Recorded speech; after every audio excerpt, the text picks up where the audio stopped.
মানুষের মূল্যায়ন নিশ্চিত করতে হবে তার যোগ্যতা দিয়ে, তার মেধা দিয়ে, তার ন্যায়পরায়ণতা দিয়ে। কোন মানুষের সরিষা সমপরিমাণ যোগ্যতা তার বংশের কারণে, তার রক্তের কারণে, তার টাকার কারণে, তার ঘুষের কারণে কোন প্রকার কোটা পদ্ধতি গ্রহণযোগ্য নয়।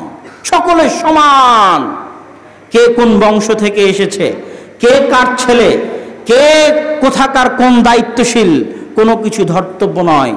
যোগ্যতার ভিত্তিতে চাকরি নিশ্চিত করতে হবে। এটা হচ্ছে ইসলামী খেলাফতের তৃতীয় জরুরি জিম্মেদারি। সরিষা সমপরিমাণ এদিক ওদিক হওয়া যাবে না, সরিষা সমপরিমাণও নয়। যোগ্যতার ভিত্তিতে প্রত্যেক মানুষের সম্মান নিশ্চিত করতে হবে। প্রত্যেক মানুষ যারাই চাকরি চায় তাদেরকে চাকরি দিতে হবে যোগ্যতা অনুযায়ী। এখানে কোনো খালু, মামা, চাচা, লিঙ্ক, কোটা, টাকা পয়সা সরিষা সমপরিমাণ চলবে না।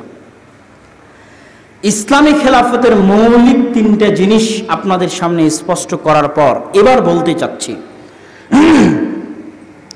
যেই দেশের শাসন ব্যবস্থা এত উন্নত হতে পারে, এত চমৎকার হতে পারে, এত মহান হতে পারে, যেটা আবু বকর, ওমর, ওসমান, আলী দুনিয়ার সামনে প্রতিষ্ঠিত করে দেখিয়ে গেছেন, সেখানে একজন অমুসলিম কি কি অধিকার পেতে পারে একটা মানুষ হিসেবে।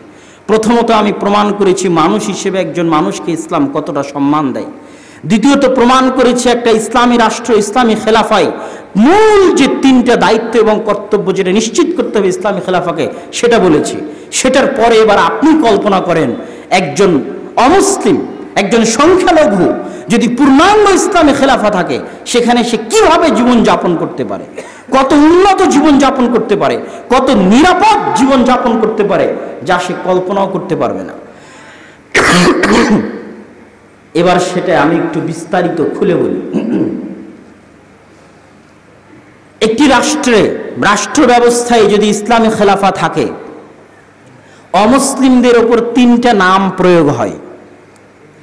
যে কেউই যারা শাস্ত্রীয় পড়াশোনা করবে ইসলামী আইনের, আজকে তো ইসলামী আইন পড়ানো হয় না, কেননা ইসলামী শাসন ব্যবস্থা নাই, এই জন্য ইসলামী আইনের পাঠ নাই। ব্রিটিশ আইনের পড়াশোনা হয়, এই জন্য ইসলামী আইনের যেগুলো টার্মিনোলজি, পরিভাষা, এগুলো মানুষ জানে না, মানুষের মধ্যে এগুলোর চর্চা নাই। যখনই আপনি ইসলামী আইন শাস্ত্র পড়বেন, তখন ইসলামী খেলাফায়, ইসলামী রাষ্ট্রে, মুসলিম দেশে বসবাসরত একজন অমুসলিমের ওপর তিন ভাগে বিভক্ত হবে সে অমুসলিম। তিনটা পরিভাষা তার উপর আরোপ হবে। এক জিম্মি, দুই মুআহাদ, তিন মুস্তাআমান। প্রথমত জিম্মি দিয়ে শুরু করি। জিম্মি বললেই মানুষ মনে করে আরে উমুক উমুককে জিম্মি করেছে, তো জিম্মি কথাটা মানুষের কাছে এখন খারাপ। তখন যখন ইসলামী আইনের ব্যাখ্যায় যখন জিম্মি কথাটা প্রথম আসে, তখন মানুষ আসলে বুঝতে পারে না এই জিম্মি মানে কি। কেননা এখন বাংলা ভাষায় জিম্মি শব্দটা একজন আরেকজনকে অপহরণ করে নিয়ে গিয়ে তাকে জিম্মি করে কারো কাছে টাকা চাচ্ছে, এটা বোঝাই হচ্ছে জিম্মি। কিন্তু ইসলামী আইন শাস্ত্রে জিম্মি বলতে কি বুঝায়? রাল মিম ইয়া, আরো স্পষ্ট করে বললে আহলুযিম্মাহ। এই শব্দটার মধ্যে এতটা সম্মান নিহিত আছে, এতটা মর্যাদা নিহিত আছে যে মানুষ যদি জানতো, অমুসলিমরা যদি জানতো যে এই শব্দের মধ্যে কতটা সম্মান আছে, তারা কল্পনা করতে পারত না। আপনি যখন জামিন চান, তখন কাউকে আপনার জিম্মেদার হতে হয় যে উমুকের জিম্মায় উমুককে জামিন দেওয়া হলো, উমুকের হাওয়ালা করা হলো, আমি তার জিম্মেদারি নিলাম। এরকম কথা আপনারা বলেন না? বলেন না? বলেন। জিম্মি মানে হচ্ছে জিম্মাতুল্লাহ, যে যার জিম্মেদারি কে নিয়েছে? আল্লাহ।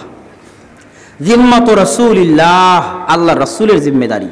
যার জিম্মেদারি কে নিয়েছে? আল্লাহ রাসূল নিয়েছে। আর জিম্মি মানে যার জিম্মেদারি, যার দায়িত্ব কে নিশ্চিত করেছে? আল্লাহ নিশ্চিত করেছে। আর জিম্মি মানে যার জিম্মেদারি, যার দায়িত্ব কে নিশ্চিত করেছে? আল্লাহর রাসূল নিশ্চিত করেছে। তার মানে হলো জিম্মি, যাদের নিরাপত্তা নিশ্চিত করেছে আল্লাহ সুবহানাহু ওয়া তাআলা, যাদের নিরাপত্তার দায়িত্ব নিয়েছে আল্লাহ সুবহানাহু ওয়া তাআলা, যাদের নিরাপত্তা নিশ্চিত করেছে মুহাম্মদ সাল্লাল্লাহু আলাইহি ওয়াসাল্লাম। তাহলে এটা কতটা সম্মান, কতটা মর্যাদার এবার পরিণত হয়ে গেল। এবার দেখেন জিম্মি কাকে বলা হয়। একটি ইসলামী খেলাফায় যারা জন্মগতভাবে অমুসলিম আগে থেকেই বসবাস করছে, কিন্তু সেখানে ইসলামী খেলাফা প্রতিষ্ঠা হয়ে গেছে, মুসলিম রাষ্ট্র হিসেবে কায়েম হয়ে গেছে, কিন্তু ওই দেশে যুগ যুগ ধরে জন্মগতভাবে একদল অমুসলিম বসবাস করে আসছিল, তাদেরকে বলা হবে তোমরা ট্যাক্স দাও, তোমাদের নিরাপত্তার জিম্মেদারি আল্লাহ নিয়েছেন, তোমাদের নিরাপত্তার জিম্মেদারি আল্লাহ রাসূল দিয়েছেন, তোমরা যে নিরাপদ এইটা নিশ্চিত করেছে আল্লাহ, এটা নিশ্চিত করেছে আল্লাহ রাসূল, তোমরা তাদের জিম্মায় নিরাপদ। তাদেরকে বলা হয় জিম্মি। রাসূল সাল্লাল্লাহু আলাইহি ওয়াসাল্লাম বলছেন মান ইয়াকতুল মুআহাদান, কেউ যদি কোনো জিম্মিকে হত্যা করে সে জান্নাতের গন্ধ পাবে না। অথচ জান্নাতের গন্ধ 70 বছরের পথ, 40 বছরের পথের দূরত্ব থেকে জান্নাতের গন্ধ পাওয়া যায়, সে জান্নাতের গন্ধও পাবে না। এত শক্তিশালী কথা রাসূল সাল্লাল্লাহু আলাইহি ওয়াসাল্লাম বলেছেন। আবু বকর রাদিয়াল্লাহু তাআলা আনহুর শাসন আমলে, মুহাম্মদ সাল্লাল্লাহু আলাইহি ওয়াসাল্লামের শাসন আমলে, ওমর রাদিয়াল্লাহু তাআলা আনহুর শাসন আমলে, আলী রাদিয়াল্লাহু তাআলা আনহুর শাসন আমলে এরকম অগণিত ঘটনা আছে যে মুসলমান জিম্মিকে হত্যা করে দিয়েছে, মুসলমান জিম্মিকে হত্যা করে দিয়েছে। ইসলামী আইনে ওই মুসলমানের উপর কিসাস বাস্তবায়ন করা হয়েছে, ওই মুসলমানকে হত্যা করা হয়েছে, কেননা তার নিরাপত্তা দিয়েছেন রাসূল সাল্লাল্লাহু আলাইহি ওয়াসাল্লাম। রাসূল সাল্লাল্লাহু আলাইহি ওয়াসাল্লামের এই নিরাপত্তার ভাষা আপনাদের সামনে আমি একটু নকল করি। রাসূল সাল্লাল্লাহু আলাইহি ওয়াসাল্লাম বলছেন জিম্মাতুল মুসলিমিনা তাতাকাফাউ ওয়াহিদাতান, মুসলমানরা যে যার দায়িত্ব নিয়েছে তাদের সকলের দায়িত্ব নেওয়াটা সমান। ইয়াসআ বিহা আদনাহুম, তাদের প্রত্যেকের এই দায়িত্ব নেওয়াটা সমান। এই হাদিসের ব্যাখ্যা আমি করে দিচ্ছি। ফামান আখফারা মুসলিমান, কেউ যদি কোনো মুসলমানের দায়িত্বকে অপমানিত করে, তার উপর আল্লাহর অভিশাপ, তার উপর ফেরেশতাদের অভিশাপ, তার উপর সারা পৃথিবীর সকল মানুষের অভিশাপ, তার পক্ষ থেকে আল্লাহ কোনো নফল ইবাদত কবুল করবেন না, তার পক্ষ থেকে আল্লাহ কোনো ফরজ ইবাদত কবুল করবেন না। কত কঠিন কথা হয়ে গেল। এই হাদিসের ব্যাখ্যা এবার আপনাকে শোনাই। মক্কা বিজয়ের দিন উম্মে হানি রাসূল সাল্লাল্লাহু আলাইহি ওয়াসাল্লামকে বলছে, হে আল্লাহ রাসূল, আমি উমুক কাফেরকে আমার বাড়িতে আশ্রয় দিয়েছি, উমুক কাফেরকে আমার বাড়িতে আশ্রয় দিয়েছি। উম্মে হানি আল্লাহ রাসূলকে বলছে। তখন রাসূল সাল্লাল্লাহু আলাইহি ওয়াসাল্লাম বলছে, কদ আজারনা মান আজারতি ইয়া উম্মে হানি, তুমি যার দায়িত্ব নিয়েছো আমরা তার দায়িত্ব নিলাম, তুমি যার নিরাপত্তা নিশ্চিত করেছো আমরা তার নিরাপত্তা নিশ্চিত করলাম। এই নিরাপত্তা নিশ্চিত করায় প্রত্যেক মুসলমান সমান। কোন মুসলমান যদি বলে আমি অমুক হিন্দুর দায়িত্ব নিয়েছি, তাহলে সারা পৃথিবীর সব মুসলমানকে তার এই দায়িত্বের সম্মান জানাতে হবে। যদি সম্মান না জানায়, একজন মুসলমান একজন অমুসলিমের নিরাপত্তার জিম্মেদারি নেওয়ার পরেও যদি কোনো মুসলমান ওই মুসলমানের জিম্মেদারি নেওয়াকে সম্মান না জানায়, লানাতুল্লাহি, আল্লাহর অভিশাপ তার উপর, ফেরেশতাদের অভিশাপ তার উপর, তার পক্ষ থেকে আল্লাহ কোনো নফল ইবাদত কবুল করবেন না, তার পক্ষ থেকে আল্লাহ কোনো ফরজ ইবাদত কবুল করবেন না। অমুসলিমকে নিরাপত্তা দেওয়ার ক্ষেত্রে সব মুসলমান সমান। উম্মে হানি, তুমি যাকে নিরাপত্তা দিয়েছো আজার না, তোমার এই নিরাপত্তার মর্যাদা আমরা রক্ষা করব, আমরাও তাকে নিরাপত্তা দিলাম। সম্মানিত উপস্থিতি, রাসূল সাল্লাল্লাহু আলাইহি ওয়াসাল্লাম জিম্মিদের কথা বলতে গিয়ে বলেছেন, মান আযা জিম্মিয়ান, যার জিম্মেদারি মুহাম্মদ সাল্লাল্লাহু আলাইহি ওয়াসাল্লাম নিয়েছে, এই রকম কোন জিম্মিকে যদি কেউ কষ্ট দেয়, ফাআনা মুহাম্মদ খাসামুহু, ওই জিম্মির পক্ষ থেকে আমি মুহাম্মদ লড়াই করব। আর আমি মুহাম্মদ যার বিরুদ্ধে লড়াই করব, খাসামতুহু ইয়াউমাল কিয়ামাহ, আমি মুহাম্মদ কিয়ামতের মাঠেও তার বিরুদ্ধে লড়াই করব। অতএব আমি মুহাম্মদ যার নিরাপত্তা দিয়েছি, তোমরা তার নিরাপত্তা দাও, তোমরা তাদেরকে কষ্ট দিও না। রাসূল সাল্লাল্লাহু আলাইহি ওয়াসাল্লামের এই নিরাপত্তার ভাষা পরবর্তীতে আবু বকর রাদিয়াল্লাহু তাআলা আনহুরও ছিল, ওমর রাদিয়াল্লাহু তাআলা আনহুরও ছিল। তার মধ্যে আবু বকর রাদিয়াল্লাহু তাআলা আনহুর একটা চিঠি আর ওমর রাদিয়াল্লাহু তাআলা আনহুর একটা চুক্তি আজকে আপনাদেরকে অনুবাদ করে শোনাবো। আবু বকর রাদিয়াল্লাহু তাআলা আনহুর একটা চিঠি নাজরানবাসীর উদ্দেশ্যে। কিতাবুল খলিফা আবি বকর as-সিদ্দিক রাদিয়াল্লাহু তাআলা আনহু, আবু বকর রাদিয়াল্লাহু তাআলা আনহুর চিঠি নাজরানবাসীর উদ্দেশ্যে। বিসমিল্লাহির রহমানির রহিম, মহা করুণাময় দয়ালু আল্লাহর নামে শুরু করছি। হাযা মা কাতাবা বিহি আব্দুল্লাহ, এই চিঠি লিখছে আল্লাহর বান্দা আবু বকর, খলিফাতু মুহাম্মদ সাল্লাল্লাহু আলাইহি ওয়াসাল্লামের খলিফা, আল্লাহর বান্দা আবু বকর এই চিঠি লিখছে। লি আহলি নাজরানবাসীর উদ্দেশ্যে। আজারাহুম বিজিওয়ারিল্লাহ ওয়া যিম্মাতি মুহাম্মদ আন-নবী সাল্লাল্লাহু আলাইহি ওয়াসাল্লাম, তোমাদেরকে নিরাপত্তা দেওয়া হলো আল্লাহর কথা অনুযায়ী, তোমাদেরকে নিরাপত্তা দেওয়া হলো মুহাম্মদ সাল্লাল্লাহু আলাইহি ওয়াসাল্লামের কথা অনুযায়ী। আলা আনফুসিহিম, তোমাদের জীবনের নিরাপত্তা দেওয়া হলো। ওয়া আরজিহিম, তোমাদের জমির নিরাপত্তা দেওয়া হলো। ওয়া আমওয়ালিহিম, তোমাদের ধন সম্পদের নিরাপত্তা দেওয়া হলো। ওয়া ইবাদাতিহিম, তাদের ইবাদতের জায়গা, ইবাদতের স্থানের নিরাপত্তা দেওয়া হলো। ওয়া রুহবানিহিম, তাদের পাদ্রী, তাদের পণ্ডিত, তাদের ঠাকুরদের নিরাপত্তা দেওয়া হলো। ওয়া কুল্লামা তাহতা আইদিহিম, এবং তাদের অধীনস্থ যা কিছু আছে, মিন কালিলিন ওয়া কাসীরিন, সকল কিছুর নিরাপত্তা দেওয়া হলো। ওমর রাদিয়াল্লাহু তাআলা আনহু মৃত্যুর সময় ওসিয়ত করেছিলেন, ওয়াউসিহি, পরবর্তী খলিফার উদ্দেশ্যে, আমি পরবর্তী খলিফাকে ওসিয়ত করে যাচ্ছি। বিজিম্মাতিল্লাহ ওয়া জিম্মাতি রাসূলিহি, যাদেরকে আল্লাহ নিরাপত্তা দিয়েছে, যাদেরকে আল্লাহ রাসূল নিরাপত্তা দিয়েছে, তাদের বিষয়ে ওসিয়ত করে যাচ্ছি। আইয়ুফা লাহুম বিআদিহিম, তাদের সাথে করা চুক্তি যেন রক্ষা করা হয়। ওয়া ইউকাতালা মিন ওয়ারাইহিম, আর যারা এই চুক্তির বাইরে, তাদের বিরুদ্ধে যেন যুদ্ধ করা হয়, তাদের সাথে যেন যুদ্ধ না করা হয়। ওমর রাদিয়াল্লাহু তাআলা আনহু যখন বাইতুল মাকদিস বিজয় করেন, বাইতুল মুকাদ্দাস বিজয় করেন, চমৎকার এবং ঐতিহাসিক ঘটনা। আমর ইবনুল আস রাদিয়াল্লাহু তাআলা আনহু, আরো বহু সাহাবী, ঐতিহাসিকগণ বলেছেন 4000 সাহাবী ওই দিন যুদ্ধের ময়দানে উপস্থিত ছিলেন। 4000 সাহাবী বাইতুল মুকাদ্দাস, তার সাথে আরো বিশাল সেনাবাহিনী বাইতুল মুকাদ্দাসকে ঘিরে রেখেছেন। বাইতুল মুকাদ্দাসের প্রধান পাদ্রী বলছে, খলিফাতুল মুসলিমিন যদি আসে, তাহলে খলিফাতুল মুসলিমিনের হাতে এই চাবি হস্তান্তর করা হবে। খলিফাতুল মুসলিমিনকে চিঠি লেখা হলো, খলিফাতুল মুসলিমিন, আপনি আসলে বাইতুল মুকাদ্দাসের চাবি আপনার হাতে তারা হস্তান্তর করবে। খলিফাতুল মুসলিমিন একজন সফর সঙ্গী নিয়ে যাত্রা শুরু করলেন। খলিফাতুল মুসলিমিন যখন নিকটে পৌঁছে গেছেন বাইতুল মুকাদ্দাসের, তখন যারা সাহাবী ছিল, যারা দায়িত্বশীল ছিল, যারা সেনাপতি ছিল, তারা তাদের মধ্যে কানাকানি গুঞ্জন শুরু হয়ে গেল যে মুসলমানদের নেতা এত নিম্ন পোশাকে, এত দুর্বল অবস্থায়, এত ধুলোমলিন অবস্থায় আজকে উপস্থিত হয়েছে, মানুষ আমাদেরকে কি মনে করবে? খ্রিস্টানেরা আমাদেরকে কি মনে করবে? তারা আমাদেরকে দুর্বল মনে করবে। আমাদের নেতা যদি এরকম হয়, তারা আমাদের বিষয়ে কি ধারণা রাখতে পারে? কানে কানে গিয়ে ওমর রাদিয়াল্লাহু তাআলা আনহুর কানে এগুলো বলা হচ্ছে। ওমর রাদিয়াল্লাহু তাআলা আনহু বললেন, শোনো, আমরা সেই জাতি যারা পৃথিবীতে সবচেয়ে অপমানিত ছিলাম। শোনো, আমরা সেই জাতি যাদের সরিষা সমপরিমাণ সম্মান ছিল না। আযযানাল্লাহ বিল ইসলাম, আজকে অর্ধ পৃথিবীর শাসন ক্ষমতা আমি আমার পায়ের নিচে আল্লাহ দিয়ে দিয়েছেন বিল ইসলাম, ইসলামের কারণে, কোরআনের কারণে।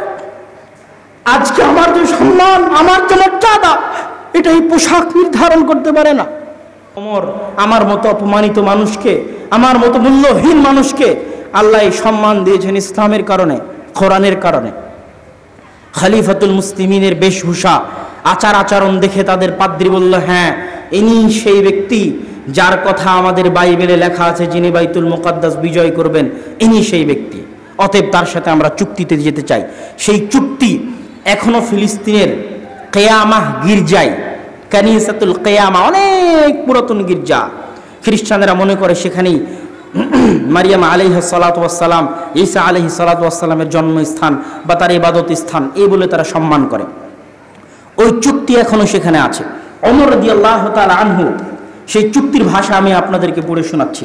হাযা মা আতা আব্দুল্লাহ, এই চুক্তি যেটা প্রদান করছে আব্দুল্লাহ, আল্লাহর বান্দা, আমিরুল মুমিনিন, মুমিনদের আমির ওমর ইবনুল খাত্তাব, আহলা ইলিয়া, বাইতুল মুকদ্দাস বাসীকে আল আমান, নিরাপত্তা, আতাহুম আমানান লিআনফুসিহিম, তাদের জীবনের নিরাপত্তা দিচ্ছে আল্লাহর বান্দা খলিফাতুল মুসলিমিন আমিরুল মুমিনিন ওমর ইবনুল খাত্তাব। ওয়া আমওয়ালিহিম, তাদের মাল ধন সম্পদের নিরাপত্তা দিচ্ছে। ওয়া কানাইসিহিম, তাদের ইবাদতগাহ, তাদের গির্জার নিরাপত্তা দিচ্ছে। ওয়া সুলবানিহিম, তাদের যে ক্রুশ আছে, ক্রুসেড আছে, যে রশি তারা বুকে ঝোলায়, সেটার নিরাপত্তা দিচ্ছে।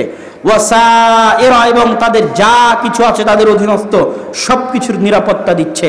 তাদের গির্জাকে ভেঙে ফেলা হবে না, ওয়ালা তুহদাম, ধ্বংস করা হবে না, ওয়ালা ইউনতাকাসু মিনহা, ক্ষতিগ্রস্ত করা হবে না, ওয়ালা শাইয়ুম মিন আমওয়ালিহিম, তাদের ধন সম্পদের ক্ষতি করা হবে না, ওয়ালা ইউকরাহুনা আলা দীনিহিম, তাদের কাউকে ইসলাম গ্রহণ করতে বাধ্য করা হবে না, ওয়ালা ইউদাররা আহাদুম মিনহুম, তাদের কাউকে সরিষা সম পরিমাণ কোনো ক্ষতি গ্রহণ করা হবে না, ওয়ালা ইউসকানু বিলিয়া মাহুম আহাদুম মিনাল ইয়াহুদ, আর তাদের সাথে কোনো ইহুদি এই বাইতুল মুকদ্দাসে বসবাস করতে পারবে না। ব্যতিক্রম বাক্য, এই বাক্য ওমর রাদিয়াল্লাহু তাআলা আনহু যোগ করেননি। পাদ্রীরা ওমর রাদিয়াল্লাহু তাআলা আনহুকে বাধ্য করেছে যোগ করতে, যে আপনি এই শর্ত লেখেন, তাহলে আমরা শর্ত মানব। কি শর্ত?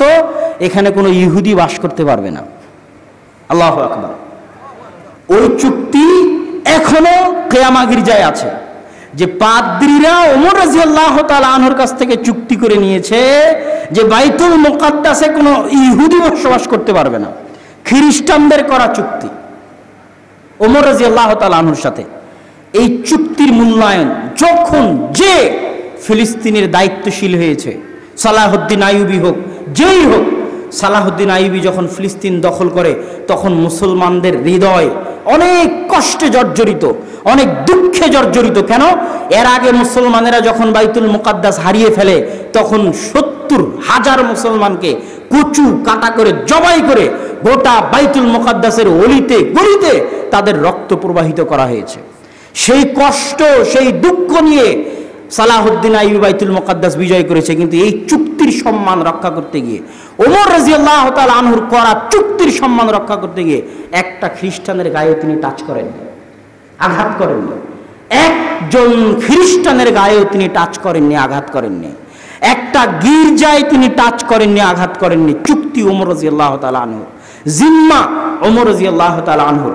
অথচ তারা মুসলমানদের উপর তার আগের 50-100 বছরে জুলুমের স্টিম রোলার চালিয়েছে। এটাই হচ্ছে শাশ্বত, উন্নত, আত্মমর্যাদা বোধ সম্পন্ন, ব্যক্তিত্ব সম্পন্ন ধর্ম, দিন, জ্ঞানীদের ধর্ম, সম্মানীদের ধর্ম। দিন হচ্ছে ইসলাম। সম্মানিত উপস্থিতি,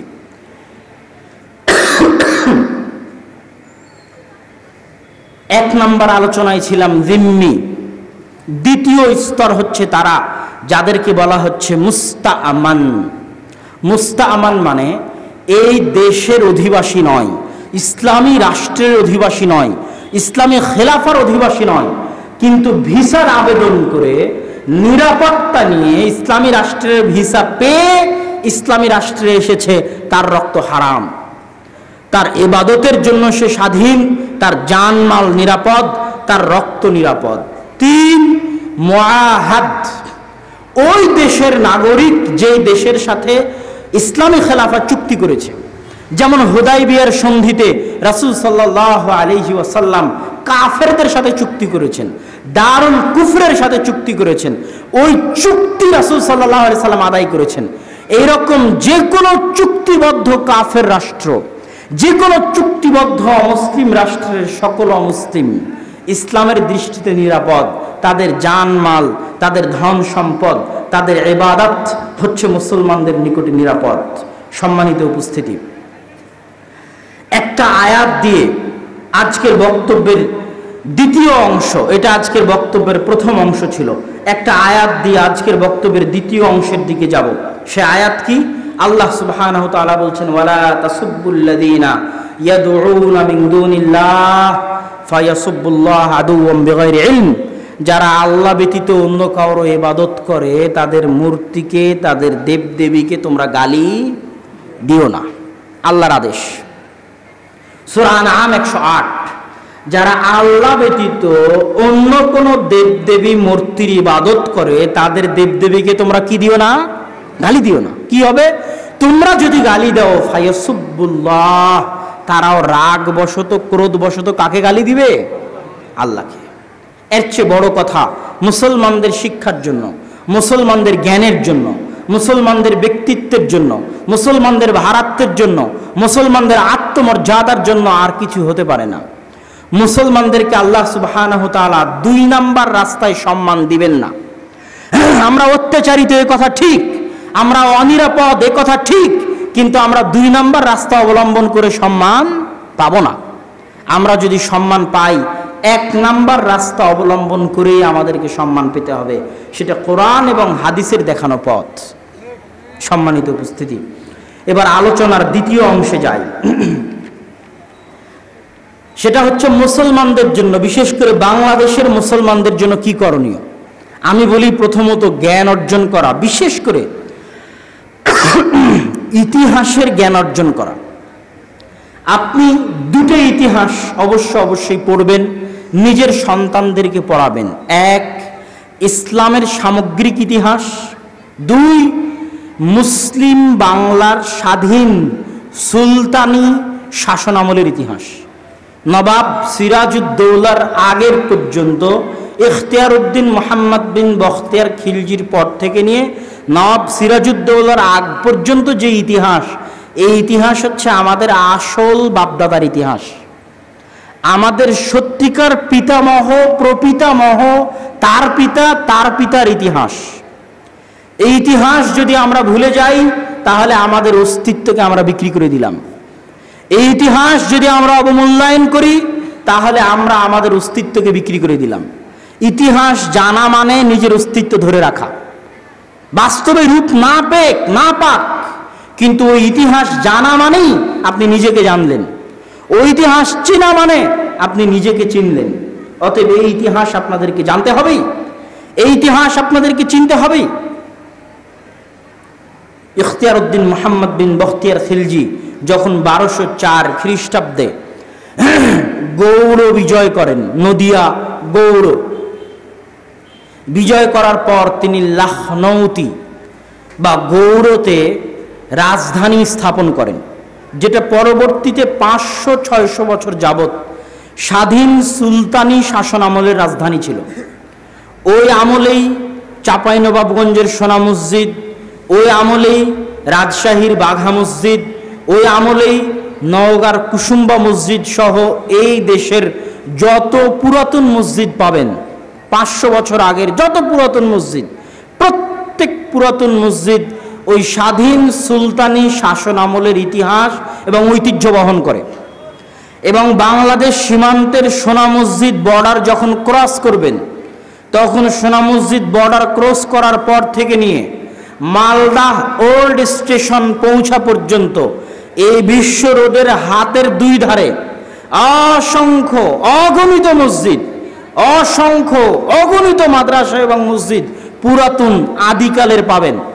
আর গুগল ম্যাপে সার্চ দিলে ওই সোনা মসজিদ থেকে নিয়ে মালদা রেল স্টেশন পর্যন্ত যে রাস্তাটা, ওই রাস্তাটার নাম দেখবেন লেখা আছে গৌড় রোড, এখনো আছে গৌড় রোড। ওটাই ছিল স্বাধীন সুলতানি শাসন আমলের রাজধানী, যেখান থেকে 500 বছর মুসলমানদের শাসন পরিচালিত হয়েছে। আর একটা রাজধানী ছিল সোনারগাঁ, কিন্তু বেশি ঐতিহ্যমণ্ডিত হচ্ছে গৌড়, যেটা ইখতিয়ার উদ্দিন মোহাম্মদ বিন বখতিয়ার খিলজি বিজয় করেছেন, যেখান থেকে আলাউদ্দিন হোসেন শাহ, তারপরে নাসির উদ্দিন নুসরত শাহ, ইলিয়াস শাহ, তাদের মতো বড় বড় রাজা বাদশারা এই দেশ শাসন করেছে। এরা হচ্ছে মুসলমানদের আসল ইতিহাস। এই ইতিহাস পড়তে গিয়ে আপনার সন্তানকে আর একটা ইতিহাস পড়তে হবে, সেটা হচ্ছে গণেশের উত্থান এবং গণেশের পতন এবং পুনরায় বাদশাহ জালালউদ্দিন বা যদুর উত্থান। এই ইতিহাসও বাংলাদেশের প্রত্যেক প্রত্যেক মুসলমানকে পড়তে হবে।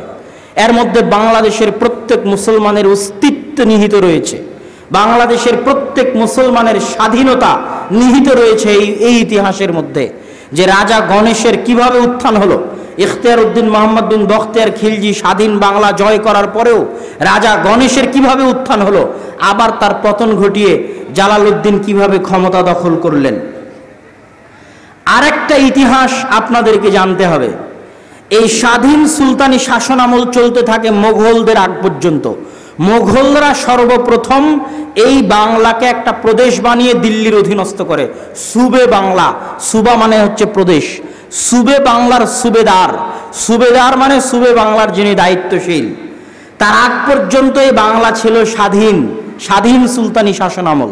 শেরশাহ সুরির আমলে সোনারগাঁ থেকে স্বাধীন সুলতানি শাসন আমল চলতো। 12 ভূঁইয়া তারাও মূলত দিল্লির শাসন আমল মানবে না, এই জন্য 12 ভূঁইয়ারা বিদ্রোহ করেছিল। যাদের নামের শেষে ভূঁইয়া আছে তারা ওই 12 ভূঁইয়ার পরবর্তী বংশধর, যারা দিল্লির মুসলমানদের শাসন মানবে না বলে সারা বাংলাদেশে বিদ্রোহ করেছিল। তাদেরও কেন্দ্র ছিল সোনারগাঁ। একটা কেন্দ্র সোনারগাঁ, আর একটা কেন্দ্র গৌড়, যেটা সোনা মসজিদ থেকে শুরু হয়ে মালদা স্টেশন পর্যন্ত।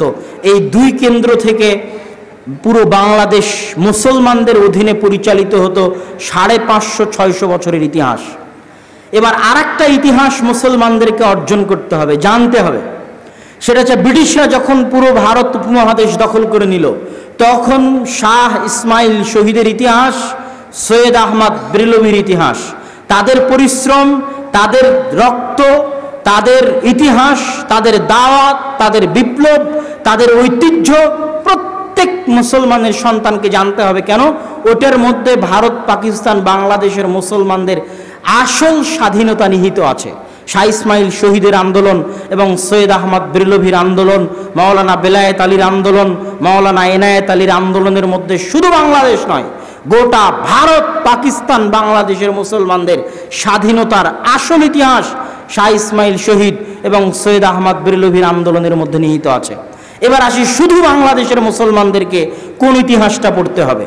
ওই ইতিহাস পড়ার পরে আর একটা ইতিহাস বাংলাদেশের মুসলমানদের পড়তে হবে। লাহোর প্রস্তাব কে পেশ করলো 1940 সালে? লাহোর প্রস্তাব বাঙালি পেশ করেছে, শেরে বাংলা একে ফজলুল হক। শেরে বাংলা একে ফজলুল হক কেন লাহোর প্রস্তাব পেশ করলো, এটা বাংলাদেশের মুসলমানদেরকে জানতে হবে, জানা জরুরি। না জানলে অস্তিত্ব টিকবে না, ধ্বংস হয়ে যাবে।